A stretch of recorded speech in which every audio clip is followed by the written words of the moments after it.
ഇന്നത്തെ ഈ ഒരു ദിവസം രമേശ്വർജിയുടെ അനുസ്മരണം എന്നുള്ള നിലയ്ക്ക്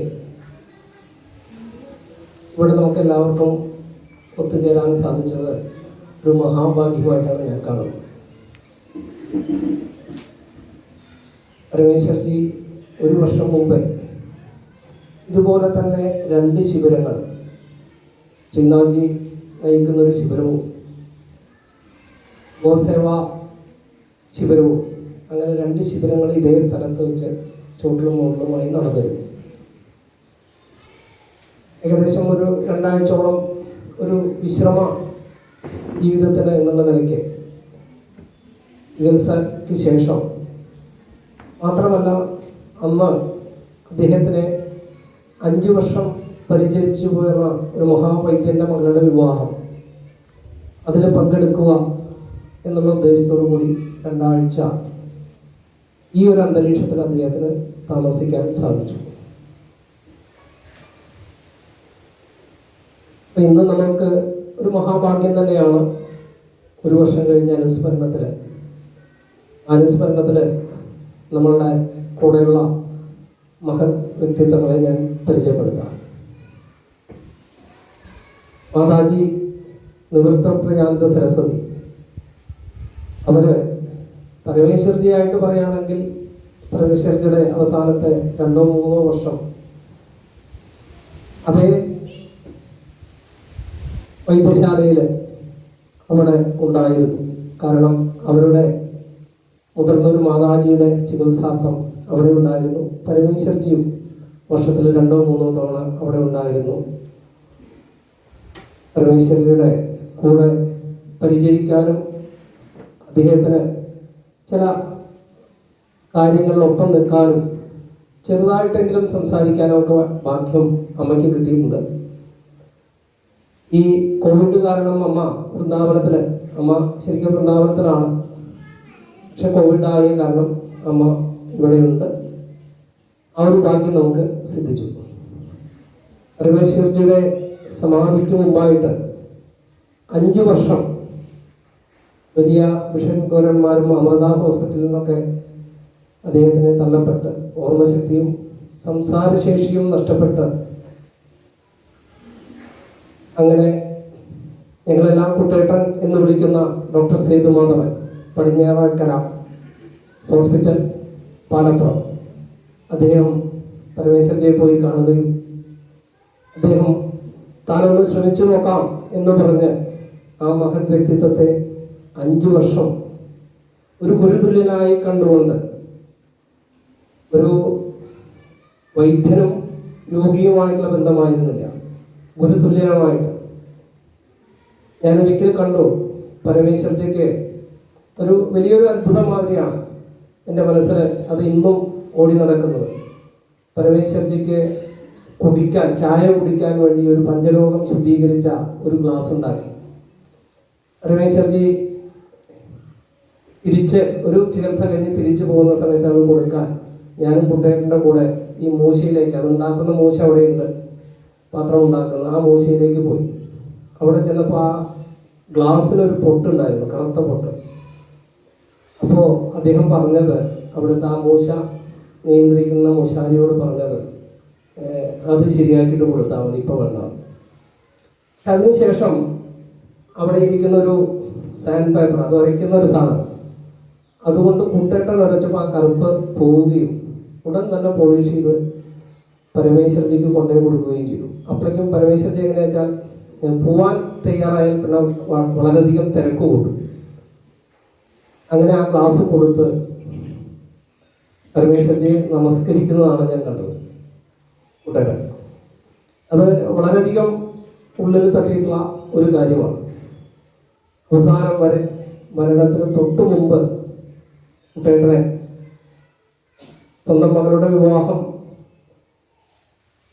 ആ ക്ഷീണത്തിൻ്റെ ആ ഒരാഴ്ച ഓടി നടന്ന് ആ വിവാഹം കഴിഞ്ഞ ക്ഷീണത്തിൻ്റെ ഉറങ്ങുന്ന സമയത്തും കുട്ടേട്ടനെയാണ് മടിച്ചിട്ടാണെങ്കിലും ഞാൻ വിളിച്ചതും.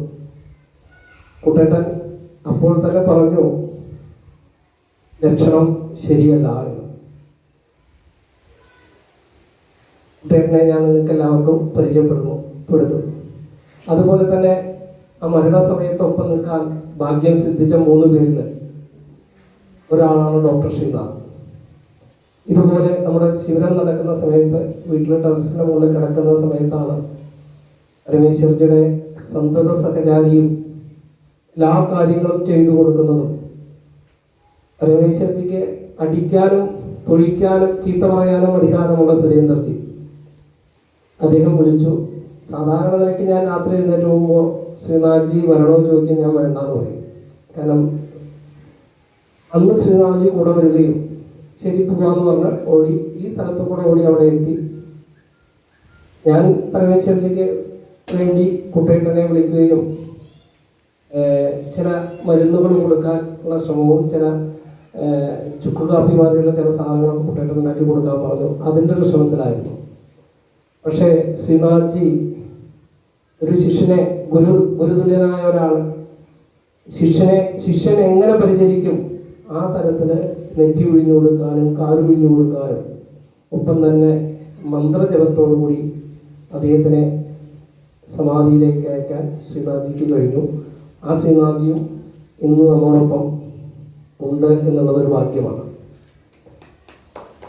രാജേഷ് നാദാപുരം, അദ്ദേഹം ഇന്ന് നമ്മൾ പരമേശ്വർജിയെ കുറിച്ച്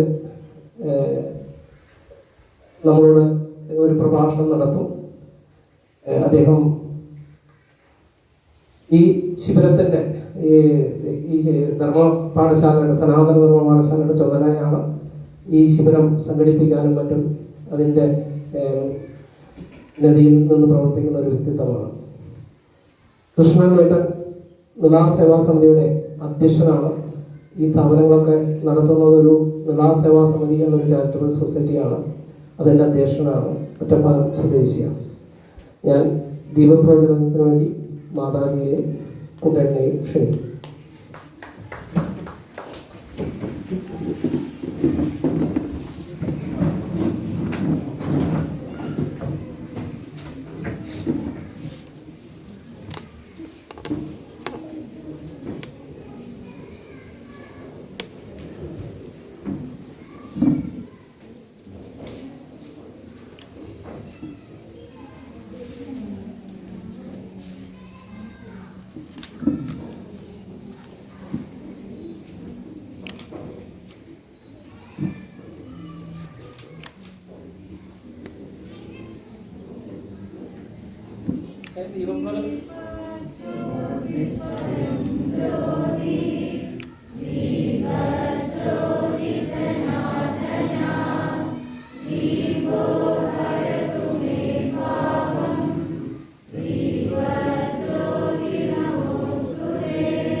എല്ലാവർക്കും നമസ്തേ.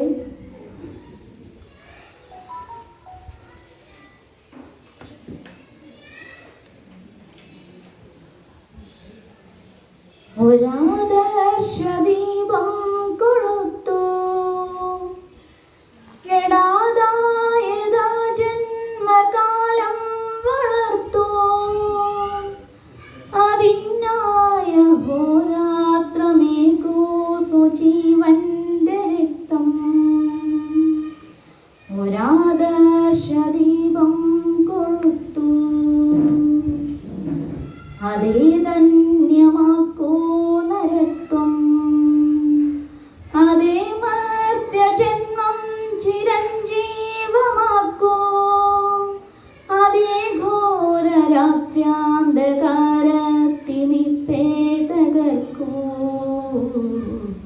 ഒരാദർശദീപം കൊളുത്തു.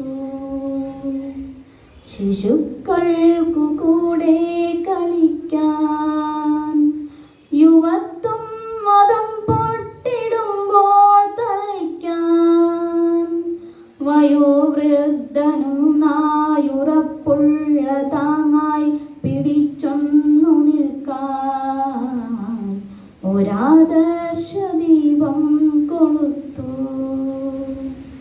കരങ്ങൾക്കതിശക്തി നൽകൂ, പദങ്ങൾക്കുറപ്പും ചുരുക്കും കൊടുക്കൂ. മിഴിക്കുള്ളിനുൾവാഴ്ച ചേർത്തു ജ്വലത്താക്കി മാറ്റൂ. ഒരാദർശദീപം കൊളുത്തു. അഹങ്കാരബീജം വരട്ടു, സ്വയം നെഞ്ചിലേക്കഗ്നി നീയേ കൊടുക്കൂ. അതിൽ പ്രസ്ഫുരിക്കും സ്ഫുലംഗങ്ങളോരോന്നിൽ നിന്നും ഒരാദർശദീപം കൊളുത്തു. ഒരാദർശദീപം കൊളുത്തു. ഒരാദർശദീപം കൊളുത്തു. നമസ്തേ.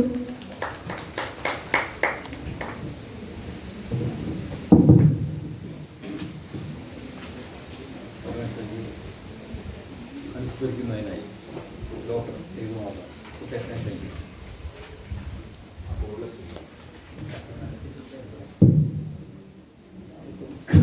നമസ്കാരം.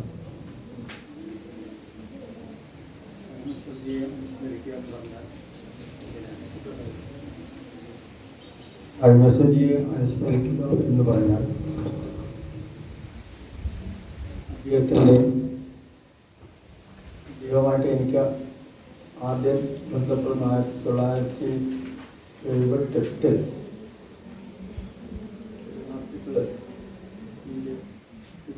വാങ്ങിക്കാനാണ്. വളരെ പങ്ക്ച്വലാണ്. 2 മണിക്ക് കാണാൻ സമയം തന്നാൽ 2:05 ഗെറ്റ് ഔട്ട്. അങ്ങനത്തെ സ്വഭാവം. പങ്ക്ച്വാലിറ്റിയിൽ വളരെ നമ്മൾ 10 മിനിറ്റ് മുൻപ് അവിടെ പോയി ഇരിക്കും. സമയമായി എനിക്ക് കാര്യം മാത്രം പ്രസക്തമായിട്ട് പറയും, വേണ്ടതിന് മാത്രം മറുപടി പറയും. വളരെ പരിമിതപ്പെട്ട പദങ്ങളെ ഉപയോഗിക്കും. കഴിഞ്ഞു പിന്നെ അടുത്ത ആൾ തന്നെയൊക്കെ. അങ്ങനെയുള്ളൊരു അന്നത്തെ ഒരു മെസ്സേജ് പിന്നെ വർഷങ്ങൾക്ക് ശേഷം കണ്ടപ്പോൾ ഒരു സങ്കടം തോന്നി. ഒരു പണ്ഡിതനായിട്ടുള്ളൊരു വ്യക്തി ഓർമ്മയില്ലാതെ ആരെ അറിയാതെ ഒരു വിമാദ്യം വന്ന ആൾക്കാരെ പോലെ സംസാരശേഷിയില്ലാത്ത പോലെ അവസാനമായോ ഒരു രീതിയിൽ ഒരു അവിദ്യയുടെ രൂപത്തിൽ മരിച്ചു പോകാൻ പാടില്ലല്ലോ. വളരെ വിഷമം. പിന്നെ അവിടുന്ന് ഈ കണ്ട് അവിടുന്ന് ഇങ്ങോട്ട് വന്ന് കുറേ ബുദ്ധിമുട്ടുകളൊക്കെ ഉണ്ടായി. പെരുമാറാൻ എളുപ്പമുള്ളൊരു വ്യക്തിയല്ല. ചീത്ത പറയുക, തല്ലുക, ജാതിയൊക്കെ ഉണ്ട്. അതൊരു സ്നേഹത്തിൻ്റെ ഭാഗത്തിലാണ്. എങ്ങനെയായാലും എന്തു പറഞ്ഞാലും ഉള്ളിൽ അതീവ സ്നേഹമുണ്ട്. അത് നമുക്ക് അടുത്ത ഇടപഴകുമ്പോഴേ മനസ്സിലാവുള്ളൂ. പ്രകടിപ്പിക്കാൻ അറിയില്ല തോന്നുന്നു. പിന്നെ അദ്ദേഹത്തിൽ നിന്ന് നമുക്ക് പഠിക്കാനുള്ളത് എന്താണെന്ന് വെച്ചാൽ, നമ്മൾ അമിതമായിട്ട് ഒരു ഇഷ്ടം വരുമ്പോഴുള്ള പ്രകടനങ്ങളോ അല്ലെങ്കിൽ ദേഷ്യം വരുമ്പോഴുള്ള പ്രവൃത്തികളോ ഒക്കെ പരിമിതപ്പെടുത്തി കൊണ്ടുപോകുക എന്നുള്ളതാണ്. അദ്ദേഹത്തിനെ പരിചരിക്കുന്നൊരു ആളുണ്ട്.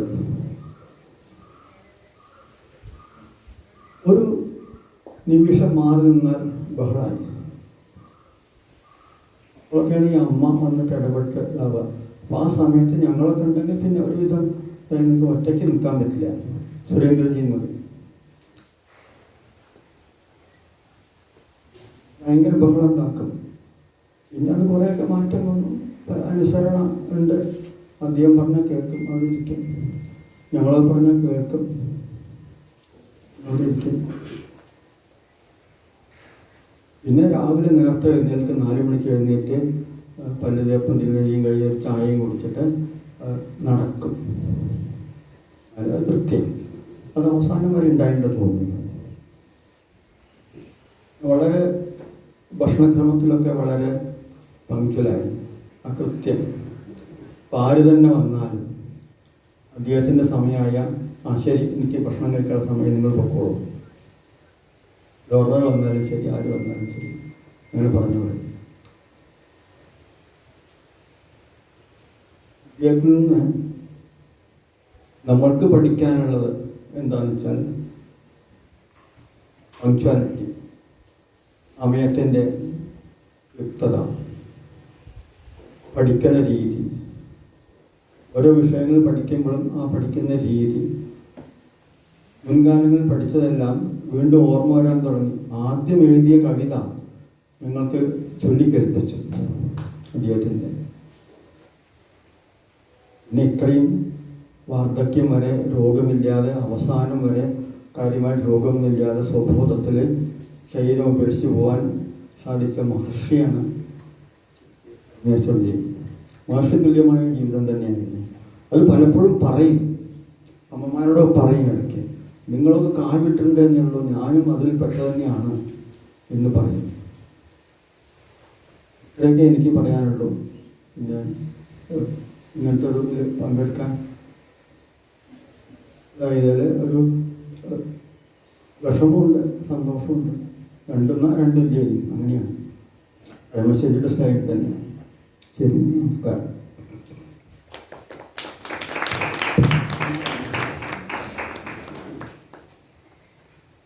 പരമേശ്വരിയുടെ സംഘടനയിലേക്ക് ഡോക്ടർ ശ്രീനാഥിയുടെ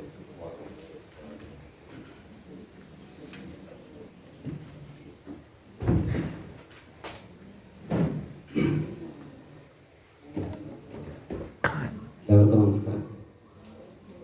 ഞാനൊരു വേദിയിൽ ഒരുപാട് വിശ്വസിക്കുന്ന ഒരാളാണ്. നമ്മളല്ല കാര്യങ്ങൾ തീരുമാനിക്കുന്നത്, നമ്മളതൊക്കെ അതിലൂടെ കടന്നു പോവുകയാണെന്ന് ചിന്തിക്കുന്ന ഒരാളാണ്. ജീവിതത്തിലെ അനുഭവങ്ങളാണ് അങ്ങനെ കൊണ്ടുവന്നത്. ആ ഒരു വേദിയുടെ ഇന്നത്തെ തീരുമാനം ഏറ്റവും ഈ ഒരു ഡേറ്റ് നമ്മൾ നേരത്തെ തീരുമാനിച്ചല്ലോ. സത്യത്തിൽ 1, 2, 3 തീയതികളിലാണ് ഇവിടെ ക്ലാസ് നടക്കേണ്ടിയിരുന്നത്. 1-ാം തീയതി ബാംഗ്ലൂരാണ് മനോജി എന്നുള്ളത് കൊണ്ട് ഈ ഡേറ്റ് ഒന്ന് മാറ്റി 8, 9, 10 തീയതികളിലേക്ക് മാറ്റുകയാണ് ഉണ്ടായത്. ഇന്നാണ് എനിക്ക് മനസ്സിലായത് എന്തിനാണ് ഈ ഡേറ്റ് 8, 9, 10ലേക്ക് മാറ്റിയതെന്നുള്ളത്. കാരണം കഴിഞ്ഞ വർഷം ഇതേ സമയത്ത് ഇവിടെ നടക്കുന്ന സംഭവങ്ങൾ കൃത്യം 1 വർഷം ആവുന്ന സമയത്ത് ഒറ്റപ്പാലത്ത് തണൽ ബാലാശ്രമത്തിൽ തന്നെ നമ്മളെ കൊണ്ടുവന്നെത്തിച്ച് ആ മണ്ണിൽ ഇരുന്നുകൊണ്ട് പരമേശ്വർജിയെ സ്മരിക്കുക എന്ന് പറയുമ്പോൾ ഒരു മഹാഭാഗ്യം. പരമേശ്വർജി പറഞ്ഞു മരിച്ചു എന്ന് പറയുന്നത് എനിക്കിഷ്ടമില്ല, സമാധിയായി എന്ന് പറയുന്നതാണ് എനിക്കിഷ്ടം. ഞാനത് നേരത്തെ എഴുതിയിട്ടുണ്ട്. പരമേശ്വർജി സമാധിയായ സമയത്ത് ഞാൻ ആദ്യം മെസ്സേജ് അയച്ചത് ചിദാനന്ദപുരി സ്വാമിജികൾക്കാണ്. സ്വാമിജിയോട് പറഞ്ഞത്, ആ പരമേശ്വർജി നമ്മളെ വിട്ടുപോയി, രാത്രി 11:30, 11:45, 12 മണിക്ക്. അപ്പം തന്നെ സ്വാമി വിളിച്ചിട്ട് എന്നോട് പറഞ്ഞത്, ജീവിതത്തിൽ കിട്ടിയ ഏറ്റവും വലിയ മഹാഭാഗ്യമാണ് ആ മഹാമനുഷ്യൻ്റെ കൂടെ അവസാന സമയത്ത് ഉണ്ടാവുക എന്നുള്ളത്. ഇതിനേക്കാൾ വലിയൊരു പുണ്യം ഇനി നിനക്ക് കിട്ടാനില്ല എന്നാണ് സ്വാമിജി പറഞ്ഞത്. ആ സമയത്ത് സ്വാമി ഉറങ്ങിയിട്ടില്ല എന്നുള്ളതാണ് വേറൊരു ഞാൻ മനസ്സിലാക്കിയ സത്യം. നമ്മളെ സംബന്ധിച്ച്, ഭാരതത്തെ സംബന്ധിച്ച് പുത്രൻ എന്ന് പറയുന്നത് വലിയൊരു പദമാണ്. സംസ്കൃതത്തിൻ്റെ ഒരു പ്രത്യേകത, ഒരു വാക്കിൻ്റെ അർത്ഥം മനസ്സിലാക്കാൻ ഡിക്ഷണറി നോക്കേണ്ടതില്ല, അതിന് അന്വയിച്ചാൽ മതി എന്നുള്ളതാണ്. ആരാണ് പുത്രൻ? പും നാമ നരകാത് ത്രായതേ അനേനായി പുത്രൻ. മരണത്തെ മുന്നിൽ കാണുന്ന സമയത്ത് അദ്ദേഹത്തെ കൈപിടിച്ച് ധൈര്യമായിട്ട് പോയിക്കോളൂ, ഞങ്ങളൊക്കെ ഉണ്ട് ഇവിടെ എന്ന് പറയാൻ പറ്റുന്നത് വലിയ ആർക്കാണോ പറ്റുന്നത് അയാളാണ് പുത്രൻ. അങ്ങനെ പറയുകയാണെങ്കിൽ പരമേശ്വർജിൻ്റെ പുത്രനാവാൻ ഭാഗ്യം കിട്ടിയ ആളാണ് ഞാനും ശശിയേട്ടനൊക്കെ. കാരണം അത് മഹാഭാഗ്യം കൊണ്ട് വന്നു ചേർന്നതാണ്. ആ സമയത്ത് ഇവിടെ ക്ലാസ് നടക്കുന്നുണ്ട്. ശശിയേട്ടൻ നേരത്തെ പറഞ്ഞു, സാധാരണ ഞങ്ങൾ ആ ടെറസിൻ്റെ മുകളിൽ കടന്നുറങ്ങും കഥയൊക്കെ പറഞ്ഞിട്ട്. മിക്കവാറും ദിവസം രാത്രി ശശിയേട്ടൻ എന്തെങ്കിലുമൊക്കെ 12 മണിക്ക് 1 മണിക്കൊക്കെ എന്തെങ്കിലും കേസ് ഉണ്ടാവും. ആരെങ്കിലും ഇതിലെ പോയിന്നോ ചാടിപ്പോയിന്നൊക്കെ പറഞ്ഞിട്ട്. ആ സമയത്തൊക്കെ ശശിയേട്ടൻ ഉണരുമ്പോൾ ഞാനും ഉണരും. ശശിയേട്ടൻ മിക്കവാറും രാത്രി 12 മണിക്ക് 1 മണിക്കൊക്കെ ബൈക്ക് എടുത്ത് പോകുന്നത് കാണാറുണ്ട്. പിന്നെ പുലർച്ചയ്ക്കൊക്കെ വരിക പോലീസ് സ്റ്റേഷനിലൊക്കെ പോയിട്ട്. അങ്ങനെ ഞാൻ സാധാരണ ശശിയേട്ടൻ ഞാൻ വരണോ എന്ന് ഞാൻ ചോദിക്കും. അപ്പോൾ ശശിയേട്ടൻ വളരെ സ്നേഹപൂർവ്വം പറയും, നിങ്ങൾക്ക് രാവിലെ ക്ലാസ് എടുക്കാണല്ലേ, എൻ്റെ ജീവിതം ഇങ്ങനെയൊക്കെ തന്നെയാണ്, ഞാൻ പോയിക്കോളാം എന്ന് പറഞ്ഞ് പോവുക ചെയ്യും. അന്നും സംഭവിച്ചതുപോലെ പരമേശ്വരജിയുടെ കിടക്കുന്നുണ്ട്. ക്ലാസ് ക്യാമ്പ് തുടങ്ങി. അപ്പോൾ ഞാനിങ്ങനെ പരമേശ്വരജി പോകാമല്ലോ, ക്ലാസ് കഴിഞ്ഞിട്ട് പോകാമെന്ന് കരുതുന്നു. അന്ന് വൈകുന്നേരം കുട്ടികളുടെ മോളുടെ കല്യാണം കഴിഞ്ഞ് പരമേശ്വരൻ അന്ന് വിശ്രമിക്കുകയാണ്. എൻ്റെ കൂടെ ഉണ്ടായിരുന്ന ഷിജുവും അദ്ദേഹത്തിൻ്റെ വൈഫും ഉണ്ട്. അവർ രണ്ടുപേരും വൈകുന്നേരം പരമേശ്വരജനെ കാണാൻ പോയി. പരമേശ്വരജനെ കൂടെ ഇരുന്ന് നേരത്തെ കുട്ടേട്ടൻ പറഞ്ഞതുപോലെ കുറേ പാട്ടുകൾ പാടിയവള് സ്വാതി പരമേശ്വരജിയുടെ അടുത്ത്. അതിനുശേഷം പരമേശ്വരജി അവളെ ചേർത്ത് പിടിച്ചിട്ട് പറഞ്ഞു, വിവേകാനന്ദൻ്റെ അമേരിക്കയിലെ പ്രഭാഷണം നിനക്കറിയോ എന്ന് ചോദിച്ചു. അപ്പോൾ അവള് മലയാളത്തിൽ പറഞ്ഞപ്പോൾ അതങ്ങനെയല്ല, അത് ഇംഗ്ലീഷിൽ തന്നെ പറയണം എന്ന് പറഞ്ഞ് ആ പരമേശ്വരജി ഇംഗ്ലീഷിൽ വിവേകാനന്ദ സ്വാമി ചിക്കാഗോയിൽ നടത്തിയ പ്രഭാഷണം മുഴുവൻ കൃത്യമായി പറഞ്ഞു കൊടുത്തത്. ഇതാണ് വിവേകാനന്ദൻ അവിടെ പറഞ്ഞത്, ഒരു ഓർമ്മശക്തി. അങ്ങനെ നേരത്തെ പറഞ്ഞതുപോലെ ഭക്ഷണത്തിന് സമയമായപ്പം എനിക്ക് ഭക്ഷണത്തിന് സമയമായി എന്ന് പറഞ്ഞ് അവരെങ്ങോട്ട് വിട്ടു. പരമേശ്വരജി ഭക്ഷണം കഴിക്കാൻ പോയി. ഞങ്ങൾ ക്യാമ്പ് കഴിഞ്ഞ് രാത്രി 10 മണിക്ക് കടന്നുറങ്ങുമ്പോഴാണ്, ഒരു 10:30 മണിക്കൊക്കെയാണ് സുരേന്ദ്രേട്ടൻ വിളിക്കുന്നത് ശശിയേട്ടന്. പരമേശ്വരജിക്ക് എന്തോ ഒരു ശ്വാസം മുട്ട് പോലെയൊക്കെ ഉണ്ട്, ഒന്ന് വരണമെന്ന് പറഞ്ഞിട്ട്. സാധാരണ ശശിയേട്ടനെ വരണമെന്ന് വെച്ചാൽ ശശിയേട്ടൻ വരണമെന്ന് പറഞ്ഞു. അങ്ങനെ ഞങ്ങളവിടെ പോയി. അവിടെ പോയപ്പോൾ കുറച്ചൊരു ബുദ്ധിമുട്ടിലാണ് പരമേശ്വരജി, ബ്രീത്തിങ്ങിന് പ്രോബ്ലം ഉണ്ട്. കുട്ടേട്ടനെ വിളിച്ചു. കുട്ടേട്ടൻ പറഞ്ഞു ഈ ജീരകവും ഒക്കെ ശർക്കര ഇട്ടിട്ടൊരു വെള്ളം കൊടുക്കാൻ വേണ്ടിയിട്ട്. അങ്ങനെ നേരെ തണലിലേക്ക് പോയി. അവിടെ അതൊക്കെ ഉണ്ടാക്കി കൊണ്ടുവന്നു. വലിയൊരു പാത്രം നിറച്ച് വെള്ളം പരമേശ്വരജി കുടിച്ചു. കുറച്ചൊരു ആശ്വാസമായി. അവിടെയാണ് നമ്മൾ ഒരാൾ മരണലക്ഷണം, സാധാരണ ആ സമയത്തേക്ക് 1-2 പേരൊക്കെ വന്നു. പരമേശ്വരജി വയ്യ, സുരേന്ദ്രജി ചോദിക്കല്ലോ ഹോസ്പിറ്റലിൽ കൊണ്ടുപോകണോ. അപ്പോഴാണ് കുട്ടേട്ടൻ പറയുന്നത് സംഭവം കുറച്ച് മോശമാണ്, ലക്ഷണങ്ങളൊക്കെ മോശമാണ്. അപ്പോൾ ആ സമയത്ത് ഞാനും ശ്രദ്ധിച്ചത്, ഒരാൾ മരിക്കാനാവുമ്പോൾ ക്ഷുദ്രകൻ, ചിഹ്നൻ, തമകൻ, മഹാനൂർദ്ധകൻ എന്നൊക്കെ പറയുന്ന ശ്വാസം ക്രമത്തിൽ വരും. അതിൻ്റെ അച്ഛൻ്റെ ശ്വാസം അങ്ങനെ പോകുന്നത് ഞാൻ കണ്ടു പഠിച്ചിട്ടുണ്ട്. അപ്പോൾ ഞാനും ശശിയേട്ടനോട്, ശശിയേട്ടാ നീ ഹോസ്പിറ്റലിൽ കൊണ്ടുപോയാൽ കാര്യമൊന്നുമില്ല, ഒരു വെറുതെ ICUലൊക്കെ ഇട്ട് ഇവരെ നമുക്ക് നന്നായി നാമം ചൊല്ലി, പരമേശ്വരൻ്റെ അവസാന സമയമാണ്. ശശിയേട്ടനും മനസ്സിലായി, എനിക്കും മനസ്സിലായി, സുരേന്ദ്രേട്ടൻ അത് മനസ്സിലായില്ല. കാരണം സുരേന്ദ്രേട്ടൻ ആ സമയത്തും എന്താ ചെയ്യേണ്ടത്, എനിക്കൊന്ന് സുരേന്ദ്രേട്ടൻ പരമേശ്വരജി മരിച്ചിട്ട് പോലും അംഗീകരിച്ചില്ലായിരുന്നു അല്ലേ ശശിയേട്ടാ, പറ്റിയില്ല, എന്താണ് പരമേശ്വരജിക്ക് പറ്റിയത് എന്ന് ചോദിക്കുന്നു. മരിച്ച സമയത്ത് പോലും സുരേന്ദ്രേട്ടൻ പരമേശ്വരജിയുടെ അടുത്ത് പോയിട്ട് പരമേശ്വരജി കണ്ണ് തുറക്കും പരമേശ്വരജി എന്ന് പറഞ്ഞിട്ട് കണ്ണ് തുറക്കും എന്നുള്ളൊരു വിശ്വാസം ഉണ്ടായിരുന്നു. അവസാനം ശശിയേട്ടൻ സുരേന്ദ്രജിനെ കൂട്ടിക്കൊണ്ടുപോയിട്ട് അവിടേക്ക് മാറി എന്ന് പറയാം പരമേശ്വരൻ നമ്മൾ വിട്ടുപോയി. ആ മരിക്കും തോന്നിയ സമയത്ത് നമ്മൾക്ക് വിധിയാവണ്ണം ഒരാൾ പോകുന്ന സമയത്ത് ചെവിയിലോത്ത് എന്ന് പറയുന്നൊരു മന്ത്രമുണ്ട് തൈത്തിരീയ സംഹിതയില്. പ്രാണനും അപാനനും വ്യാനനും ഉദാനനും സമാനനും പഞ്ചപ്രാണനും പഞ്ചഭൂതങ്ങൾക്കും പഞ്ചേന്ദ്രിയങ്ങളൊക്കെ ശാന്തമാവട്ടെ എന്ന് പറഞ്ഞ് എല്ലാവരെയും ശാന്തമാക്കി നന്ദിയോടുകൂടി അവരെ പറഞ്ഞയക്കുന്ന ഒരു വലിയ മന്ത്രമുണ്ട്. അങ്ങനെ ഇത്രയും ആയ സമയത്ത് ഞങ്ങൾ വെള്ളമൊക്കെ കൊടുത്തു, പരമേശ്വരൻ സുഖമായിട്ട് കടന്നു.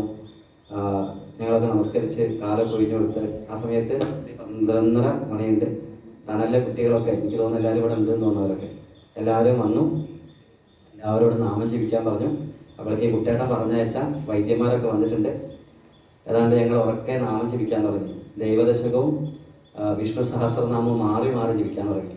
അങ്ങനെ പരമേശ്വരജി കേട്ടുകൊണ്ട് വളരെ ശാന്തമായി ചിരിച്ച മുഖത്തോടു കൂടി വളരെ ശാന്തമായി ഓരോ ശ്വാസം പുറത്തേക്ക് പോയി ശ്വാസം എടുത്ത് ഒരു ഇത് എങ്ങനെയാണോ മരണത്തെ ആസ്വദിക്കുന്നത് അതേപോലെ ആസ്വദിച്ചുകൊണ്ട് സമാധിയാവണം ചെയ്ത് കണ്ണടച്ച് ഇത് കേട്ടുകൊണ്ട് ദീർഘശ്വാസം എടുത്ത് പുറത്തേക്ക് വിടാണ്ടായത്. മരണം ഒരിക്കലും ഭയക്കേണ്ട ഒരു വസ്തുവല്ല. മരണം ജീവിതത്തിൽ ആസ്വദിക്കേണ്ട, കടന്നു പോകേണ്ട ഒരു കാര്യമാണ് എന്ന് നമ്മളെ ബോധ്യപ്പെടുത്തിക്കൊണ്ട് മരണത്തിൽ പോലും മാതൃകയാവുക എന്ന് പറയും. ജീവിതത്തിൽ മുഴുവൻ മാതൃകയായിരുന്നു പരമേശ്വരൻ. ഒരാൾ മരിക്കേണ്ടത് എങ്ങനെയാണ് എന്ന് പോലും നമ്മളെ കൃത്യമായി കാണിച്ചു തന്നുകൊണ്ട് പോയ ഒരു മഹാസമാധി തന്നെയാണ്. അതുകൊണ്ടാണ് പറഞ്ഞത് പരമേശ്വരജി സമാധിയാണ്. അവിടുന്ന് ഇവിടെയുള്ള ക്രിയകളൊക്കെ ഞങ്ങൾക്ക് ചെയ്യാൻ പറ്റും. ശുശ്രൂഷിച്ചു എല്ലാവരും ഇരുന്ന് ഏതാണ്ട് ഒരു 12:30-1 മണിക്ക് ഇവിടുന്ന് ബോഡി കൊണ്ടുപോകുന്നത് വരെ ഞങ്ങൾ എല്ലാവരും ഇരുന്ന് മന്ത്രങ്ങൾ ചൊല്ലി വളരെ മന്ത്രത്തോടു കൂടി ശുശ്രൂഷയോട് കൂടിയാണ് പറഞ്ഞയക്കാൻ സാധിച്ചത്. ചേട്ടൻ എല്ലാവരും വന്നിരുന്നു, എല്ലാവർക്കും കൂടി. ജീവിതത്തിൽ ചുരുക്കം ചില ആൾക്കാർക്ക് കിട്ടുന്ന ഒരു ഭാഗ്യമാണ് വലിയ മഹാത്മാക്കൾ മരിക്കുന്ന സമയത്ത് കൂടെ ഉണ്ടാവുക, മരിക്കുന്ന സമയത്ത് അവർ അനുഗ്രഹം വാങ്ങിക്കുക എന്നുള്ളത്. അത് തീർച്ചയായിട്ടും ആ ഒരു അനുഗ്രഹത്തിന് നിയതി തിരഞ്ഞെടുത്തത് ശശിയേട്ടൻ എന്നെയാണ്. ഒരുപക്ഷെ ഒറ്റപ്പാലത്തുകാർക്ക് ആർക്കും പരമേശ്വർജിയുടെ വലിപ്പം അന്ന് അറിയണ്ടായിരുന്നില്ല ഈ മരിക്കുന്ന സമയത്ത്. പിറ്റേന്ന് പത്രങ്ങളിലും ടി വിയിലൊക്കെ കണ്ടപ്പോഴാണ് ഇത്രയും വലിയൊരു മഹാത്മാവാണ് കഴിഞ്ഞ കുറേ ദിവസങ്ങളായി ഒറ്റപ്പാലത്ത് ഉണ്ടായിരുന്നത്, ഇവിടെ ഉണ്ടായിരുന്നത് ലോകം തിരിച്ചറിഞ്ഞത് അതിനുശേഷമുള്ള വാർത്തകൾ കണ്ടപ്പോഴാണ്. തീർച്ചയായിട്ടും ജീവിത അവസാനം വരെ എനിക്ക് ഓർമ്മിക്കാൻ പറ്റുന്ന, അഭിമാനത്തോടു കൂടി സൂക്ഷിക്കാൻ പറ്റുന്ന വലിയൊരു കാര്യമാണ് പരമേശ്വർജിയുടെ സമാധി സമയത്ത് അദ്ദേഹത്തിൻ്റെ കൂടെ ഉണ്ടായി എന്നുള്ളത്. അതിന് ഭാഗ്യം സിദ്ധിച്ചതിൽ, അല്ലെങ്കിൽ അതിന് ആ സമയത്ത് കൂടെ ഉണ്ടാവാൻ സാധിച്ചത് ദൈവത്തിൻ്റെ നിയോഗമായിട്ട് കണക്കാക്കുന്നു. അതുകൊണ്ട് തന്നെയാണ് നേരി ഇന്ന് ഇവിടെ തന്നെ സമാപനം നടത്താനും പരമേശ്വരി സമാധിയായ മണ്ണിൽ സമാപനം നടത്താനും അവിടെ നിന്ന് പരമേശ്വരജിയെ കുറിച്ച് 2 വാക്ക് പറയാനും സാധിച്ചെന്ന് വിചാരിക്കുന്നു.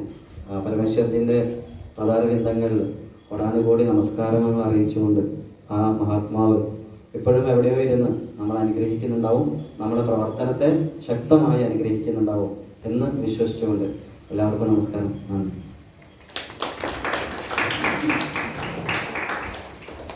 പരമേശ്വരജിയുടെ സ്മരണകൾ സ്വാമിയുടെ വാക്ക്.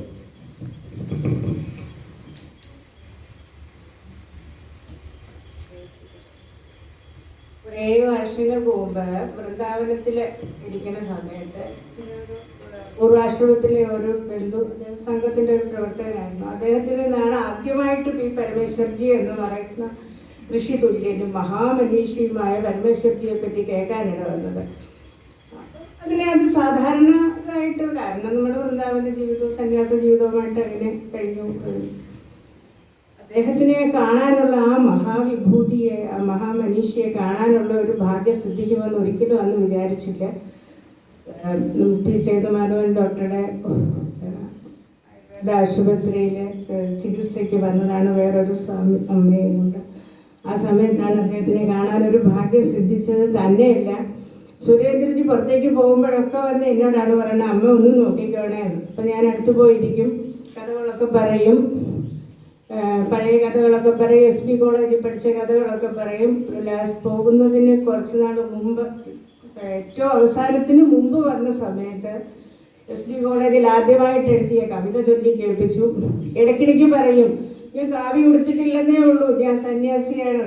അപ്പോൾ ഞാൻ പറയും, തീർച്ചയായിട്ടും അങ്ങ് സന്യാസിയാണ്, ഞങ്ങളെല്ലാം അങ്ങേ നമസ്കരിക്കണു, അങ്ങ് സന്യാസിയാണ്, മഹാസന്യാസിയാണ്, നമ്മുടെ കാവ്യ കൊടുത്തിട്ടുണ്ടെന്നേ ഉള്ളൂ, അങ്ങാണ് സന്യാസി എന്നൊക്കെ പറയുമ്പോൾ വലിയ സന്തോഷമാകും. ചില സമയത്ത് അമ്മയെ ഓർത്തിട്ട് പറയും, അമ്മ ഞാൻ കുളിച്ചിട്ട് വരുമ്പോൾ ഞാൻ അമ്മയുടെ തോളിൽ ചാടി കയറുമായിരുന്നു ചെറിയ കുട്ടിയായിരിക്കുമ്പം. ഇങ്ങനെയുള്ള കാര്യങ്ങളൊക്കെ ഞങ്ങളുമായിട്ട് ഷെയർ ചെയ്യുമായിരുന്നു. പിന്നെ സുരേന്ദ്രജി പോകുമ്പോഴാണ് എപ്പോഴും, കണ്ടില്ല എന്നുണ്ടെങ്കിൽ അവൻ പോയി, അവനെ ഇട്ടിട്ട് പോയി എന്ന് പറഞ്ഞിട്ടാണ് ഓടി വരിക.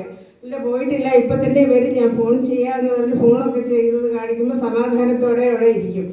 അപ്പം അങ്ങനെ അദ്ദേഹത്തിൻ്റെ അടുത്ത് കുറച്ച് സമയം നമുക്ക് ചെലവഴിക്കാൻ കിട്ടിയത് ഒരു മഹാഭാഗ്യമായിട്ട് കാണുകയാണ്. ആ മഹാവിഭൂതിയുടെ മുമ്പിൽ ശതകോടി പ്രണാമങ്ങൾ അർപ്പിച്ചുകൊണ്ട് എൻ്റെ വാക്കുകൾ ചെയ്യും.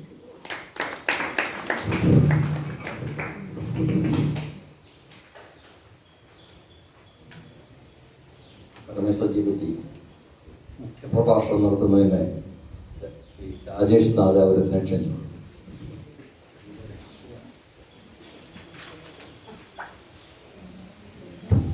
ആദരണീയ അധ്യക്ഷനും വേദിയിലിരിക്കുന്ന സ്വർഗീയ പരമേശ്വർജിയുമായിട്ട് നേരിട്ട് അടുത്തിടപഴകാൻ മഹാഭാഗ്യം സിദ്ധിച്ച സജ്ജനങ്ങളെ, പ്രിയ സഹപ്രവർത്തകരെ, നമസ്കാരം. നമ്മുടെ എല്ലാം ജീവിതത്തിൽ ജനനം പോലെ തന്നെ മരണവും അനിവാര്യമാണ്.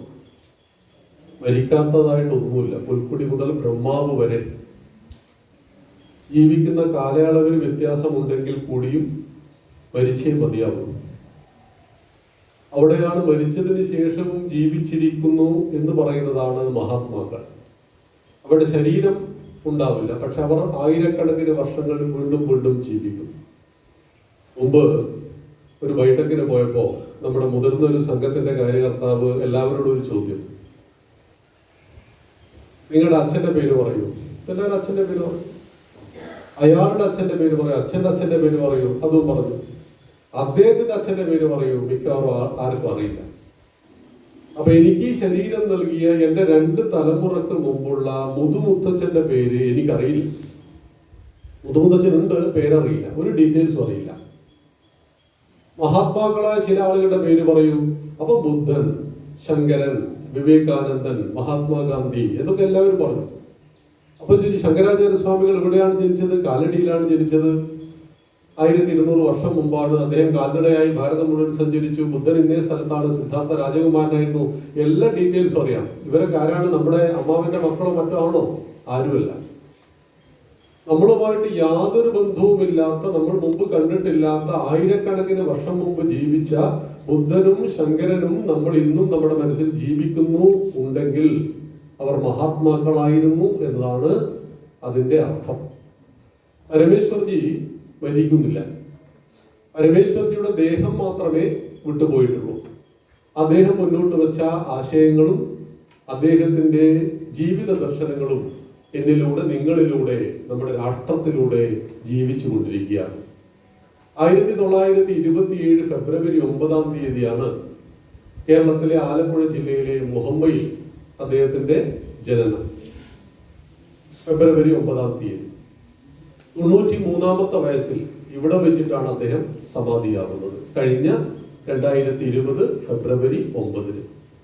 ഒരു വർഷം പിന്നിടുകയാണ് പരമേശ്വർജി ഇല്ലാത്ത കേരളവും ഭാരതവും.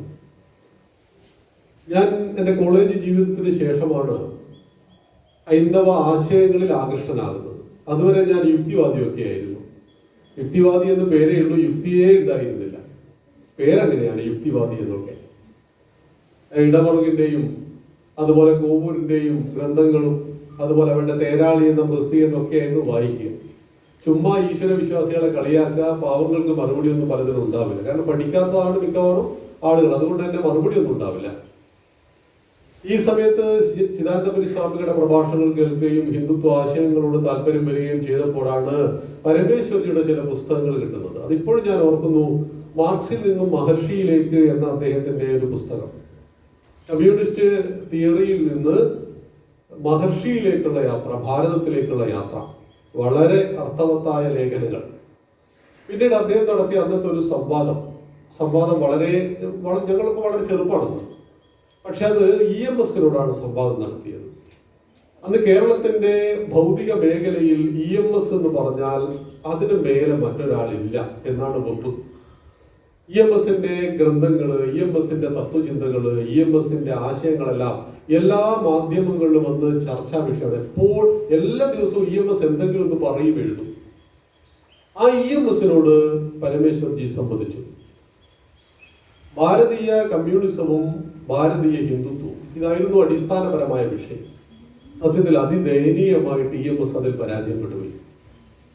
EMS മുന്നോട്ട് വെച്ച ഓരോ ആശയങ്ങളെയും തലനാരിഴകീറി പരിശോധിച്ച് പരമേശ്വർജി ഖണ്ഡിച്ചു കളഞ്ഞു. ഒന്നിനും മറുപടിയില്ല. അതിലൊറ്റ വാദം ഞാൻ പറയാൻ ആഗ്രഹിക്കുകയാണ്. EMS പറഞ്ഞു, ഭാരതം ഒരു രാജ്യമായത് സായിപ്പ് വന്നതിന് ശേഷമാണ്. തമ്മിൽ കലഹിച്ച നാട്ടുരാജ്യങ്ങളെ ഒന്നിപ്പിച്ചത് സായിപ്പാണ് എന്നും ഇന്ത്യയെ ഇന്ത്യയാക്കിയത് സായിപ്പായിരുന്നു എന്നും ആര് പറഞ്ഞു? EMS പറഞ്ഞു. അങ്ങനെയായിരുന്നു നമ്മുടെ നാട്ടിലെ വെപ്പ്. ഇതിന് പരമേശ്വർജി കൊടുത്തൊരു മറുപടി, തമ്മിൽ കലഹിക്കുന്ന നാട്ടുരാജ്യങ്ങളും തമ്മിൽ കലഹിക്കുന്ന രാജ്യങ്ങളും എല്ലാ കാലത്തും ലോകത്തിലുണ്ട്, അത് ഇന്നും ഉണ്ട്, എല്ലാ കാലത്തും ഉണ്ട്. പക്ഷെ ഭാരതം അന്നും ഇന്നും ഏകരാഷ്ട്രമായിരുന്നു. കന്യാകുമാരി ദേവി തപസ് ചെയ്യുന്നത് കൈലാസനാഥനെയാണ്. ഭാരതത്തിൽ എവിടെ സഞ്ചരിച്ചാലും നിങ്ങൾക്ക് രാമനെയും കൃഷ്ണനെയും സീതയെയും രാധയെയും അറിയാൻ പറ്റും. ഹിമാലയം മുതൽ കന്യാകുമാരി വരെ, കച്ച് മുതൽ കാമരൂപം വരെയുള്ള ഭാരതത്തിന്റെ ദേശീയത ഒന്നാണ്.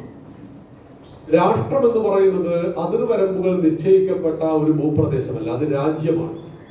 രാജ്യവും രാഷ്ട്രവും തമ്മിലുള്ള വ്യത്യാസം, രാജ്യത്തിന് അതിർവരമ്പുകളുണ്ട്, അതിനൊരു ഭരണാധികാരിയുണ്ട്, ചില വ്യവസ്ഥകളുണ്ട്, ഭരണഘടനയുണ്ട്. രാഷ്ട്രം സാംസ്കാരിക ഏകതയാണ്.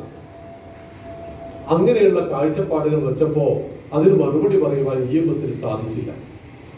തുടർന്ന് ആ പുസ്തകം കുരുക്ഷേത്രം പ്രസിദ്ധീകരിച്ചു, ചിന്തക്ക് അത് പ്രസിദ്ധീകരിക്കുവാൻ ധൈര്യം ഉണ്ടായില്ല. ഇങ്ങനെ പരമേശ്വർജി മുന്നോട്ട് വെക്കുന്ന ആശയങ്ങളെല്ലാം തന്നെ അന്നത്തെ ഭൗതിക ലോകത്ത് വലിയ വലിയ ചർച്ചകൾക്ക് വിധേയമായി. പരമേശ്വർജിയുടെ ജീവിതം തന്നെയാണ് പരമേശ്വർജിയുടെ സന്ദേശം. അദ്ദേഹം RSSന്റെ പ്രചാരകൻ, മുഴുവൻ സമയ പ്രവർത്തകൻ. 925 നാഗപ്പൂരിൽ RSS ഉണ്ടായി. തുടർന്ന് RSSന്റെ വളർച്ച പതുക്കെ പതുക്കെ ഭാരതത്തിന്റെ എല്ലാ ഭാഗങ്ങളിലും ഉണ്ടായി. 942 സംഘത്തിന്റെ പ്രവർത്തനം കേരളത്തിൽ ദത്തോപന്ത് ടാങ്കിഡ്ജിയിലൂടെ എത്തി. അങ്ങനെ ആദ്യ കാലഘട്ടത്തിൽ ഈ സംഘത്തിന്റെ മുഴുവൻ സമയ പ്രവർത്തകന്മാരായിട്ട് ഇറങ്ങിയ മഹാത്മാക്കളിൽ ഒരാളാണ് പി പരമേശ്വർജി. പരമേശ്വർജിയെ കുറിച്ച് കോഴിക്കോട് വാർത്ത ഇങ്ങനെ പറയും. 960-70 കാലഘട്ടം പി പരമേശ്വരൻ സംസാരിക്കുന്നു എന്നൊരു ബോർഡ് ഇങ്ങനെ കൈയെഴുത്ത് എഴുതിയിട്ടൊട്ടിക്കും. പക്ഷെ ഒട്ടിക്കുന്നത് പി പരമേശ്വരൻ തന്നെയായിരിക്കും, എഴുതുന്നതും പി പരമേശ്വരൻ തന്നെയായിരിക്കും.